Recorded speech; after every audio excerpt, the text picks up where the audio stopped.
عقیدہ اور ایمان میں کیا فرق ہے؟ ایمان کہتے ہیں کہ کسی چیز کو آپ نے تسلیم کر لیا، مان لیا کہ میں مانتا ہوں کہ یہ بات ہے، میں مانتا ہوں کہ اللہ ایک ہے، میں مانتا ہوں محمد رسول اللہ کے اللہ کے آخری نبی اور رسول ہیں، میں مانتا ہوں کہ ایک دن جو ہے وہ قیامت آئے گی۔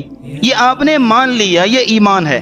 عقیدہ کہتے ہیں کہ ایمان لانے کے بعد پھر اس پہ جم جانا، اس پہ ڈٹ جانا اور اس کے مطابق زندگی گزارنا، اس کو عقیدہ کہتے ہیں۔ حدیث نوٹ کیجئے گا، سیدنا سفیان بن عبداللہ الثقفی رضی اللہ تعالیٰ عنہ رسول اللہ کے پاس آئے اور آ کے کہتے ہیں یا رسول اللہ صلی اللہ علیہ وسلم قل لی فی الاسلام قولا لا اسأل عنہ احدا بعدک، اے نبی مجھے اسلام کے بارے میں کوئی ایسی بات بتائیے کہ ایسی دو ٹوک بات ہو، فیصلہ کن بات ہو کہ آپ کے بعد مجھے اس کے بارے میں کسی اور سے نہ پوچھنا نہ پڑے، ایسی دو ٹوک بات ہو۔